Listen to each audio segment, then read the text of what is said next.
Hola, bienvenidos a Crónicas de un Debray Enunciado. Soy Diego, soy escritor. Como siempre hablamos de narrativa, literatura, historias, cosas así. Cada esperando que ayude un poquito a la educación mediática de en general. Y porque quiero, básicamente. Hoy vamos a hablar... Ah, sí, Yada Yada, Call of Action. Revisen el YouTube, está el link por aquí en el canal de Twitch, igual en el Instagram, chequenlo.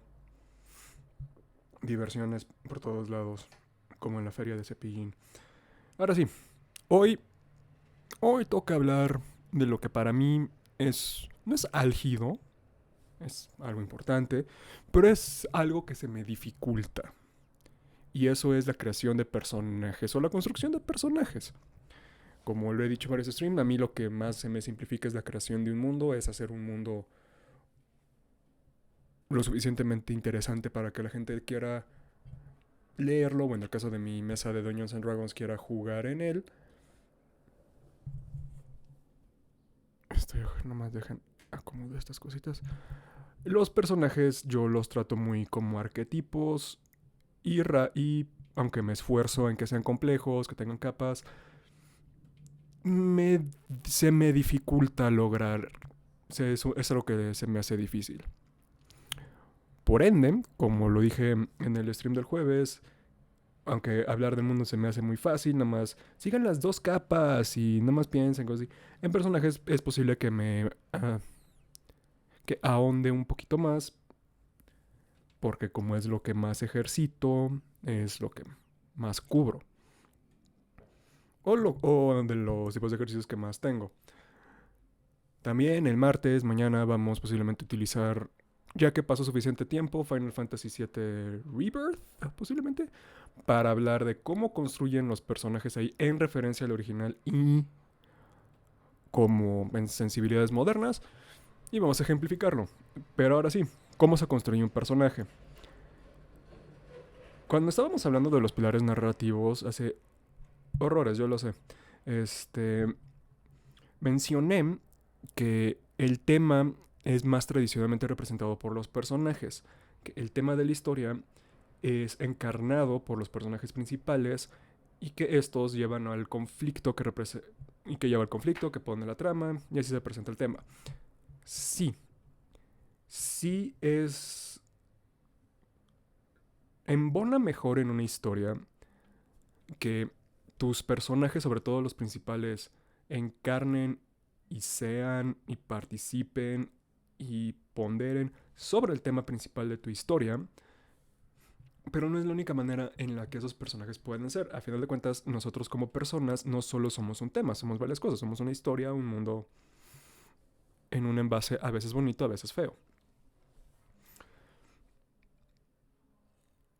Al tener el tema listo y al trabajar los personajes sobre ese tema, lo que te estás permitiendo, lo que estás logrando es mantener una coherencia, es tener una línea principal sobre la que tus personajes, o un eje más bien dicho, sobre la que tus personajes se van a mover.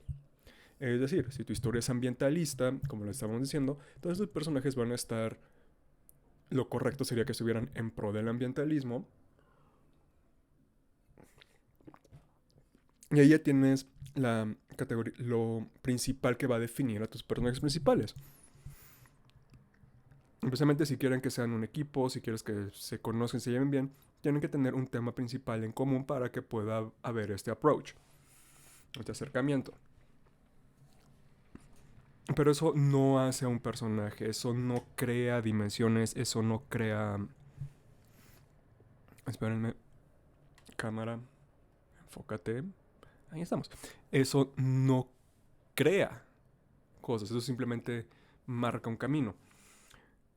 Y el primer ejercicio que yo hago a la hora de escribir personajes es una evolución o sí, o algo, una manera un poco más convoluta de lo que yo aprendí cuando yo quería ser actor. Cuando yo quería ser actor yo me metía a muchos talleres, muchos cursos y siempre repetía lo mismo. Para crear un buen personaje tienes que saber de dónde viene y a dónde va.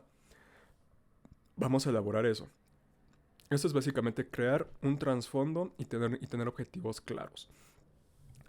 El trasfondo lo que te va a hacer es, te va a abordar justificantes y explicaciones de por qué tu personaje va a reaccionar como es. A final de cuentas, tu backstory, tu trasfondo es como tu personaje es hoy en día. Es lo que le da sus motivaciones, lo que le da sus razones. Y el a dónde voy o tener una meta clara, junto con el trasfondo, informa cómo va a actuar para llegar a ciertos planos. O para llegar a sus objetivos. Es lo que le va a permitir, esa mezcla es lo que te va a permitir empezar a desarrollar personalidad y carácter. Pero ¿cómo lo muestras? Ya tienes una personalidad y un carácter. Ya sabes que tu personaje viene de algo, en el tema ambientalista, viene que algo que fue afectado por esta super compañía y que lo está dejando todo pobre y que él quiere destruir esta compañía para vengarse de todas las vidas que se perdieron. Así, sencillo. Ok, ya tienes que posiblemente, significa que su personalidad va a ser muy aprensiva, que posiblemente va a ser de una personalidad muy revolucionaria, una persona muy anarquista, muy anti el establishment. Y su carácter lo puedes informar justo con ese backstory y dentro del setting de cómo se va a relacionar con nosotros. Si quieres que la historia tenga algo romántico, en ese caso posiblemente su carácter puede ser fuerte, pero va a tener ciertos dejos suaves para que el interés romántico se interese en él. O puede ser aparentemente sencillo y gentil, pero tiene un peso muy grande detrás de él que le da colmillos a esta sensibilidad, que le da garras a esta suavidad que estás presentando. Esas decisiones se toman en otro aspecto que ya es un poco más psicológico de la creación del personaje, que es cómo se relaciona con nosotros. Porque, ok, somos animales sociales. Somos animales que nos gusta tener nuestro, propia, nuestro propio grupo, en el que nos sentimos identificados, en el que nos sentimos escuchados y que un grupo que nos nutre y nos permite crecer como personas. Es una necesidad psicológica básica y en la jerarquía de necesidades es lo único que es más importante son las necesidades de sobrevivencia. Y esto una vez que estás escribiendo los otros personajes y cómo se van relacionando, es lo que te va a llevar a realmente desarrollar y estructurar y afinar el carácter de tu personaje. Porque una cosa es que sea de personalidad agresiva o de personalidad fuerte, pero su carácter o lo puede mostrar o puede generar una máscara que genera incertidumbre, que hasta puede generar tensión, de que los personajes saben que hay algo más, pero él no actúa así. Y así empiezas a informar más a tu personaje. Esto es lo básico para creación de personajes, es de dónde viene y a dónde va. Todo va a girar alrededor de eso. A final de cuentas, especialmente si es tu personaje principal, de dónde viene a dónde va, es la trama de la historia, es lo que va a estar cambiando al mundo dentro de la trama de la historia. Entonces ya tienes eso. La gran pregunta, que es en lo que mucha gente como yo se empiezan a trabar, es cómo lo plasmo, porque hemos estado diciendo mucho del show don't tell. Y aunque eso es fácil para mí en mundo con descripciones, cosas así, los personajes se complican. Ahoga bien. Les voy a dejar, si quieren, un ejercicio para ir practicando esto, que es lo que a mí me gusta hacer. Ese ejercicio se va a bailar mucho a cómo se habla esto, a cómo se construye un personaje. Sus historias tienen que iniciar con acción. Antes de eso tienen que entender que una historia, un libro, algo que están leyendo, que están viendo, está compuesto por los momentos más importantes en la vida de ese personaje hasta ese momento. Es decir, en una serie policíaca ese caso va a ser importante para ellos. En una serie de médico, aparte de las enfermedades, van a estar pasando cosas importantes en su vida personal. Véase la fórmula de ER y la fórmula de Grey's Anatomy. En un libro es todavía más importante plasmar las cosas importantes. Y hay muchas herramientas con las que puedes hacer eso. Lo que yo les recomiendo como ejercicio es van a escribir una historia corta. En esta historia corta van a tener un salto en el tiempo. Ese salto en el tiempo va a iniciar con su personaje siendo niño, experimentando algo sumamente importante. Puede ser algo positivo o puede ser algo negativo. Luego va a haber un salto en el tiempo y van a escribir a este personaje como adulto y cómo esto que escribieron en un inicio lo ha afectado. Pero a diferencia de que me lo van a narrar, lo van a mostrar. Es ahí donde se empieza a generar el oficio del escritor y de cómo se escribe. Ejemplo gratis. Si me van a poner que este niño, en lo del ambientalista, van a describir él cómo vio y él cómo se sintió mientras esta compañía destrozaba su su hogar por recursos naturales. Y no van a comentar así de, no van a utilizar verbos, no van a utilizar, no, perdón, no van a utilizar adjetivos emocionales para describir cómo se está sintiendo su personaje. No van a poner, él estaba enojado, él estaba triste, él se sintió tal, tal, tal, tal, tal, tal. No, no. Para este ejercicio de escritura se los estoy dejando en el sentido de que ustedes van a describir lo que él siente sin utilizar emociones o sin utilizar la salida fácil. Ahora bien, creo que sé que la brevedad es el alma de la ingenuidad. Ingenuidad entendía... Perdón, no. La brevedad es el alma del ingenio. Brevity is the soul of wit. En esto lo que quiero hacer en este ejercicio es... No van a ser breves. Van a describir la escena y van a sentir eso como a él físicamente le afecta. Es decir, cómo le sube la bilis por el esófago, cómo quema ese trayecto por la ira, cómo se le secan los labios, cómo las manos le tiemblan. Todo eso lo van a escribir. Luego, antes de saltar al timeskip, van a empezar a aplicar metáforas y a aplicar símiles. Es decir, van a empezar a comparar lo que él está sintiendo con otras cosas, con cosas más viscerales. En lugar de sentir como la bilis le quemó el esófago. Hola, Colmillo Podcast. Aquí hablamos de literatura narrativa. Hablo de cosas o tropos narrativos o cómo yo como escritor construyo una historia, elementos que he notado que se utilizan para construir una historia. Los lunes hablamos justamente de esos elementos, ciertos ejercicios que a mí me han servido para practicar eso. El martes los ejemplificamos con una historia y narro la trama de la historia, narro la historia y los utilizo como ejemplos de cómo se va construyendo. Y el jueves, que es el tercer stream de la semana, es tema variado, es lo que se me venga a la cabeza, terminamos hablando de eso. Bienvenido, en este caso estás en el podcast correcto, ahorita estamos... En los streams pasados hablamos de construcción del mundo, ahorita estamos hablando de construcción de personaje, así que qué bueno, ahorita estamos hablando del aspecto técnico justamente. Estamos hablando de un ejercicio que a mí me sirve mucho para generar un personaje. Porque a final de cuentas, el personaje es el que va a representar el tema de tu historia. Es el que el que va a pelear con los conflictos, el que va a llevar este tema que quieres que tu historia cuente. Este personaje va a ser el que lo va a contar, va a ser el que lo va a llevar. Así que este ejercicio te puede servir para ejercitar la creación del personaje. Vas a escribir 2 escenas con tu personaje.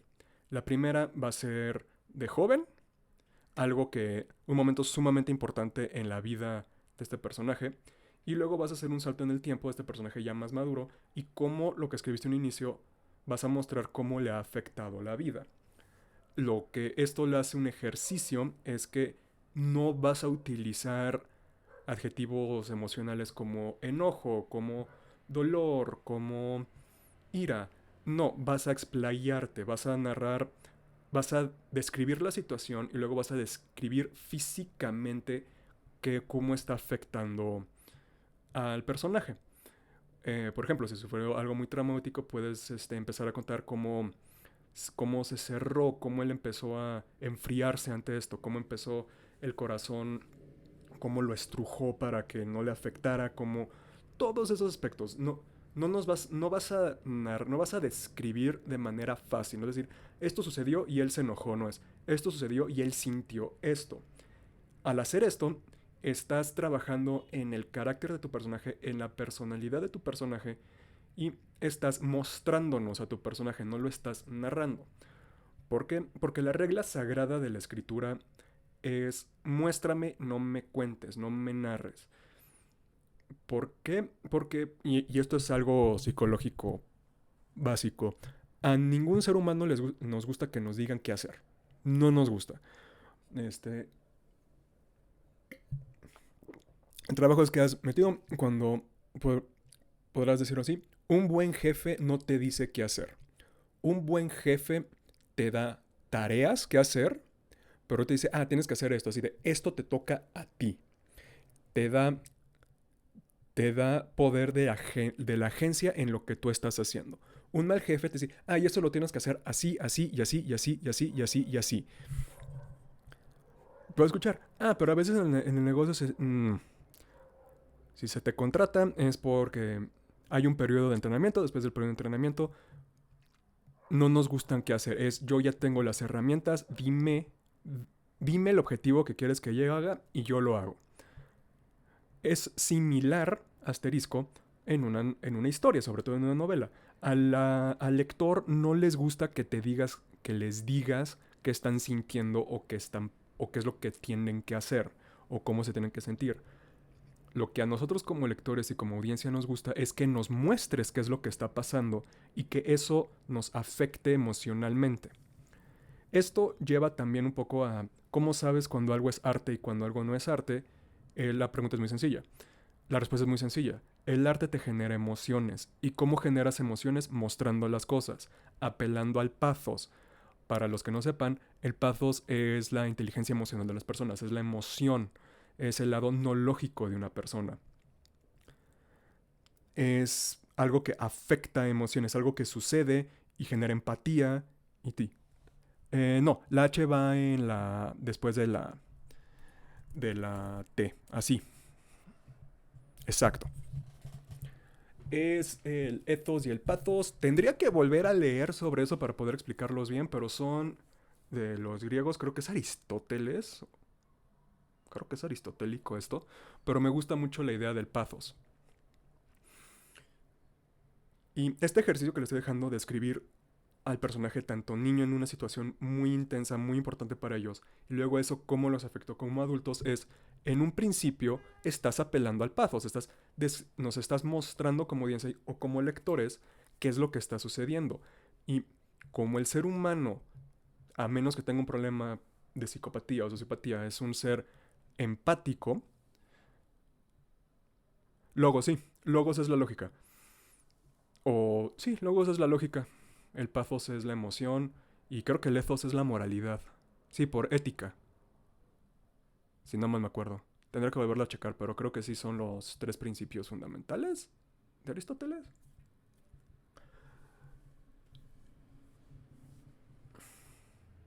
Pero retomando el tema antes de que la cabra se me suba al monte más cabrón.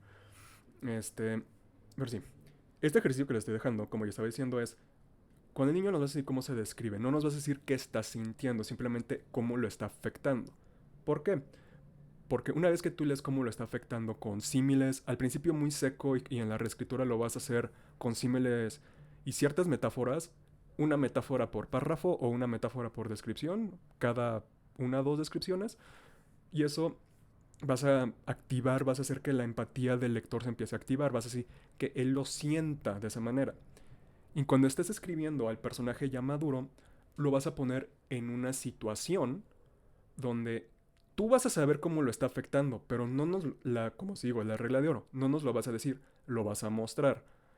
Por ejemplo, si tu historia es una historia de romance, puedes poner como niño cómo le rompieron el corazón y como en el siguiente puedes poner, no sé, esto cómo le afecta, de que tiene relaciones muy efímeras, donde no son muy profundas, donde él no se donde no es sano, donde es tóxico, y solo puedes poner y solo nos describes las acciones. Aunque una historia es más que una sucesión de acciones, este ejercicio es importante para que tú vayas trabajando personalidad y carácter. ¿Por qué? Porque cuando dicen las acciones hablan más que las palabras, también sirve en un libro. Cómo tu personaje reacciona ante algo, él lo que hace es mucho más importante de lo que él dice. El diálogo es una herramienta muy importante, pero no para lo interno del personaje, sino para lo externo, cómo se relaciona con otros, qué observa. Por ejemplo, si nos narras cómo él observó ciertas cosas, pero dice otras cosas que no lo están diciendo, entonces ahí empiezas a mostrarnos cómo el personaje es astuto, pero no dice algo, se mantiene las cartas en el pecho. Este, si tartamudea mucho enfrente de cierta persona, puedes inferir que es alguien nervioso ante esta persona por miedo, por crush, por lo que quieras. Toda acción y todo diálogo que pongas que haga tu personaje está construyendo tu personaje. La construcción del personaje no es... Sí, es mucho, lo sé. Es mucho, pero ahora sí que parece... Tú que has escrito, me has de entender. No es algo que simplemente haces una vez y ya. Es algo que se trabaja, es el oficio de escribir es seguirle y seguirle y seguirle. Es lo mismo con la trama, lo mismo con el tema. Lo más sencillo hasta cierto punto es el tono de la historia, porque el tono es lo que rige muchas cosas, junto con el tema. Pero así, un personaje no es un juguete, no es... Ahorita regreso. No es esto. No es un juguetito que armas y ahí dejas. No. Mientras la historia sigue y el personaje sigue, el personaje va a seguir construyéndose. Ahorita que hablas del tema, yo manejo 4 pilares como importantes para una historia. Son el tema, el tono, la trama y el conflicto. No puedes tener uno sin el otro. El tema es de qué habla la historia. La trama es lo que te cuenta. El tono es cómo te lo cuenta. Y el conflicto es cómo lo armas. Todo esto gira alrededor. Hay historias que se enfocan más en tono, hay historias que sirven más en... Exacto. Y tu historia en un inicio se va a enfocar más en uno, porque así lo es. Hay historias, lo que a ti se te haga más sencillo escribir, por ejemplo, igual eres maravilloso plasmando tu tema en la historia, igual eres maravilloso manejando los tonos, o puedes tener esta trama increíblemente complicada e hilada en donde todo lo importante tiene un payoff, o igual eres muy bueno haciendo conflictos chiquitos que se van aunando hasta tener un conflicto grande y que todo se sienta natural. Eso va a ser lo que a ti te va a llevar en tu primer borrador. En el siguiente vas a estar trabajando un poco más en los otros. No tengas como miles borradores. Yo recomiendo tener unos 4 borradores, uno en el que te vas a enfocar cada en el uno que le vas a estar sumando estas cosas a la historia antes de y lo vas a estar editando. Ahora, un consejo para cuando estés en la etapa de autoedición, que estás editando tu propia historia, lo que a mí me sirve es aproxímalo como negocio, en el sentido de esto va a ser adaptado a una película. No es necesario, no es el objetivo, pero es el mindset que tienes que tener de qué es lo importante de esta historia que yo tengo que dejar para mostrar los personajes, para mostrar los temas, todo, qué es lo mínimo que yo considero importante que se tiene que dejar. Lo demás lo vas a quitar por más que te duela y te va a doler, pero así estás agilizando la lectura, estás agilizando la novela. No te preocupes por una edición profesional, puedes ahorrar y pagarle a un editor que te haga eso. Para eso están, los editores son magos que hacen legible lo que nosotros escribimos. Pero sí, tu primer borrador se va a enfocar en tu punto fuerte de la historia. Si tu punto fuerte son los personajes, dale vuelo el hilacha. Y en los subsecuentes en cosas más débiles, en cosas en donde flaqueas un poquito más. Digo esto muy a sabiendas de que cuando estés escribiendo vas a estar pensando en todo y vas a estar trabajando en todo.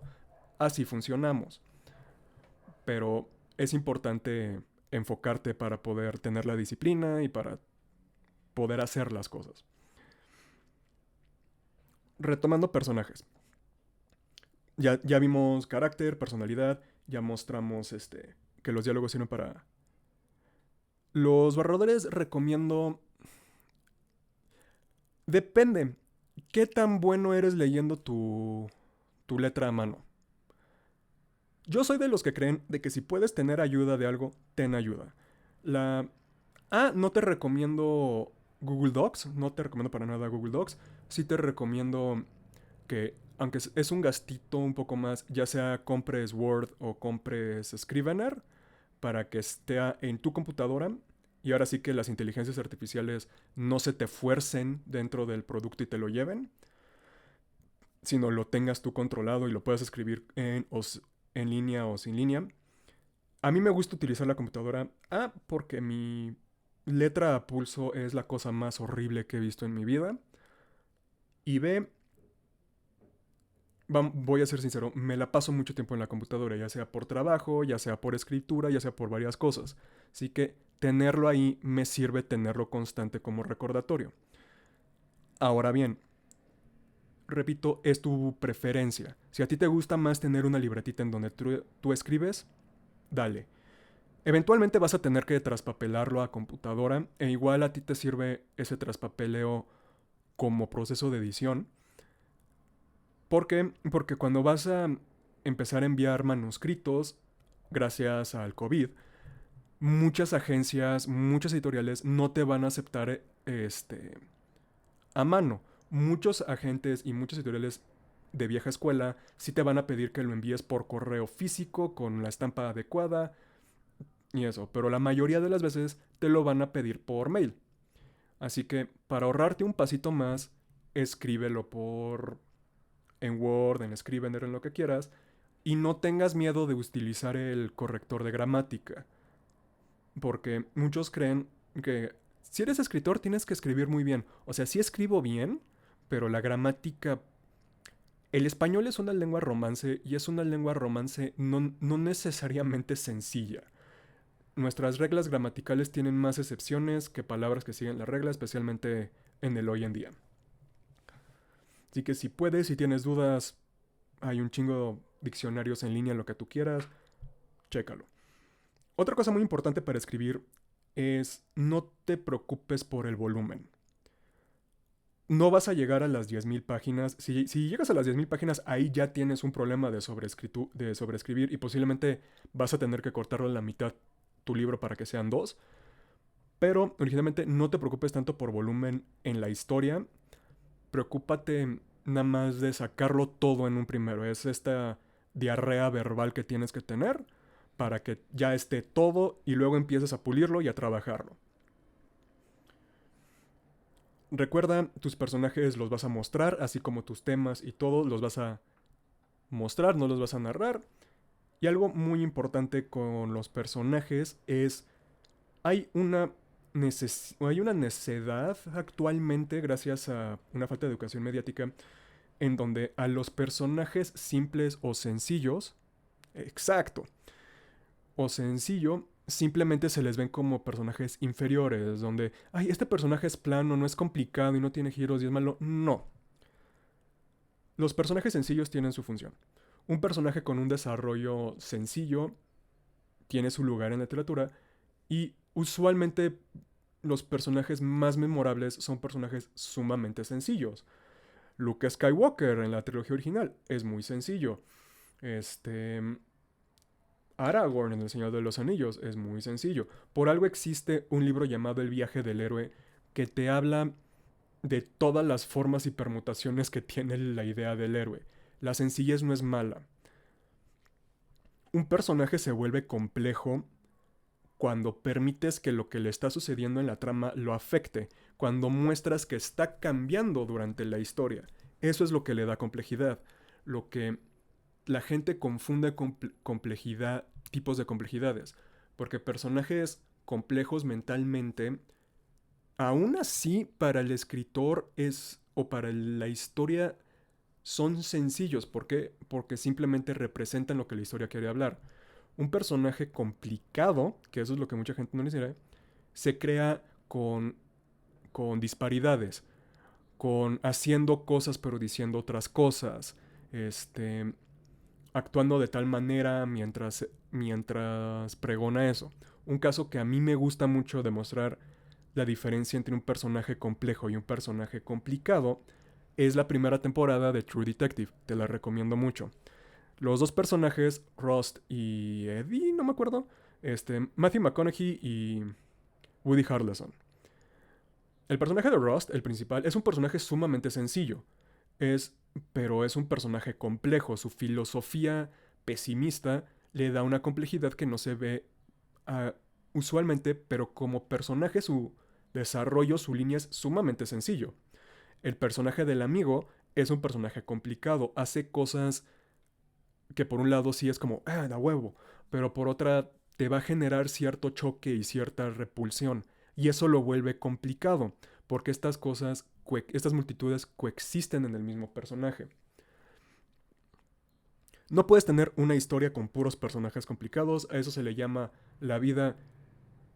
Y no mames, la vida ya de por sí es difícil interactuar con las personas actualmente.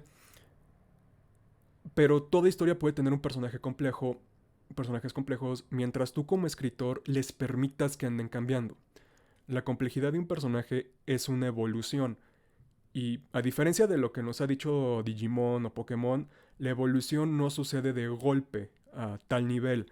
Es lenta, es paulatina, sucede algo y te adaptas.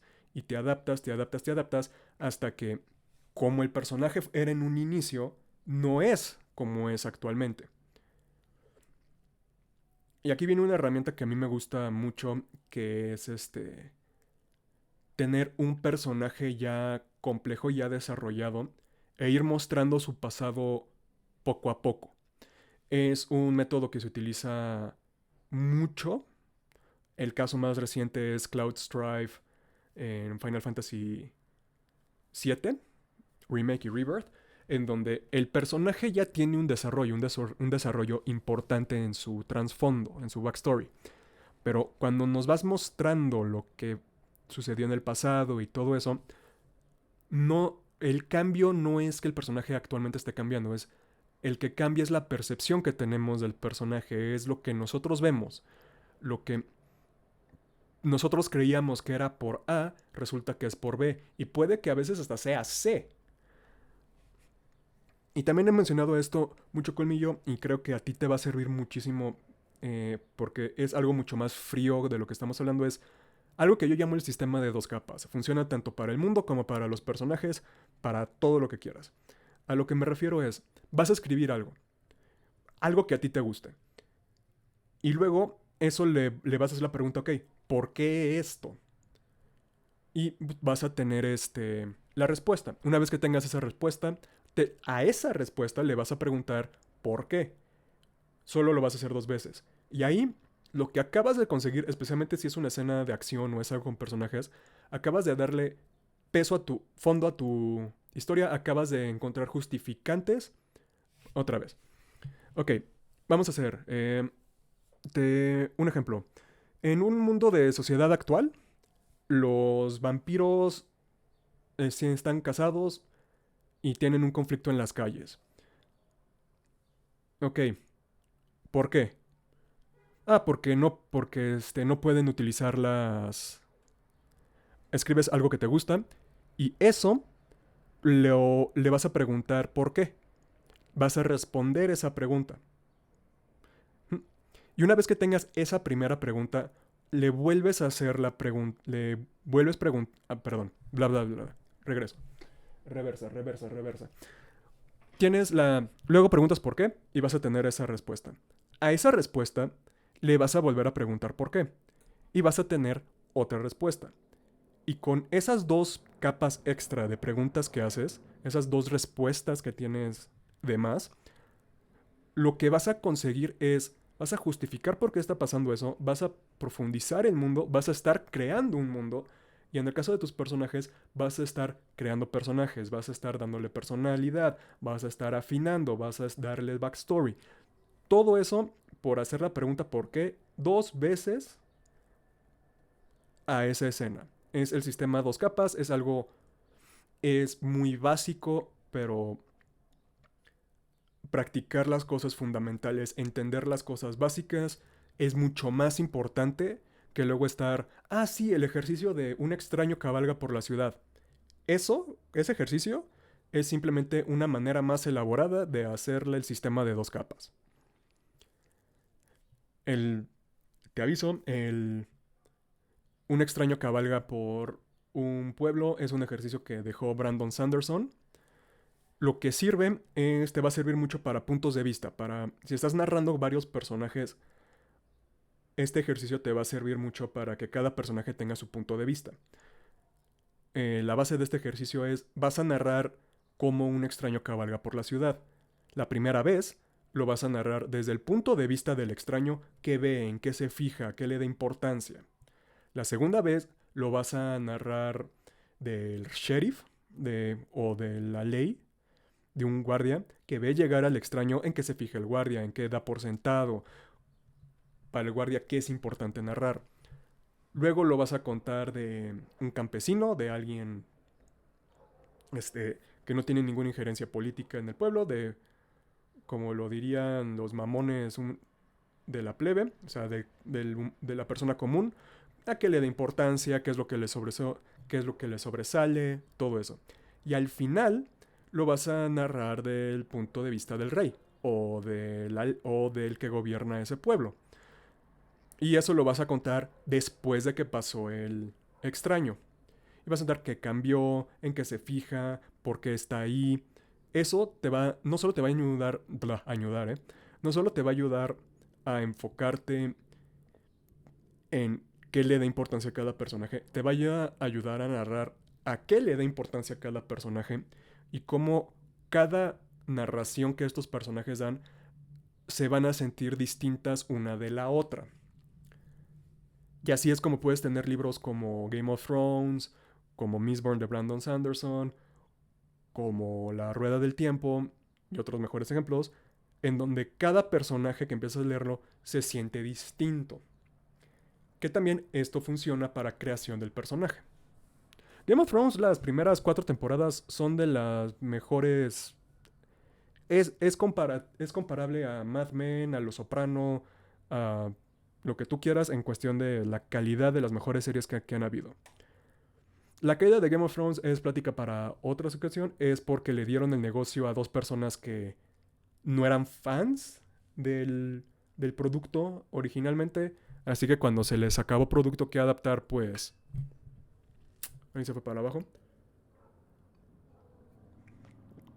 Pero por más que a mí me moleste que George R.R. Martin se tarde años en escribir un libro, no le voy a quitar que entendió tan bien su negocio que especialmente el primer libro, el libro de Game of Thrones de una canción de Hielo y Fuego, es genuinamente una excelente novela.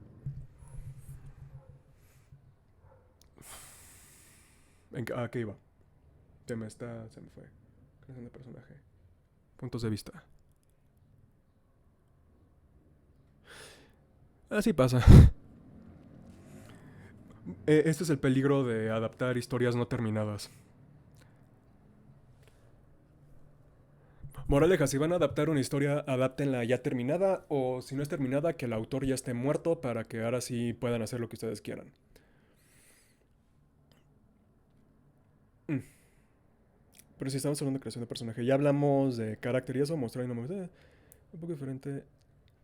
Ok, ¿qué te gustaría escribir en dado caso? Porque aunque estas reglas son universales, también el saber qué te gusta escribir o qué te gustaría escribir te va a ayudar a enfocarlo, a ajustarlo. Pues ahora sí que, en lugar de... Es como agua, cambia dependiendo el envase. Y hay ciertos géneros que tienen ciertas reglas o ciertas cosas que se esperan de ellos. Hay ciertos tipos de narración que también se esperan ciertas cosas. Ay, se me anda cayendo todo. Un segundo. Entonces, ¿qué quieres escribir si no es una historia? Es todo nace de una idea, al final, pero va. Ok, plásmala. En una hojita la vas a plasmar. esa idea, qué es lo que quieres escribir.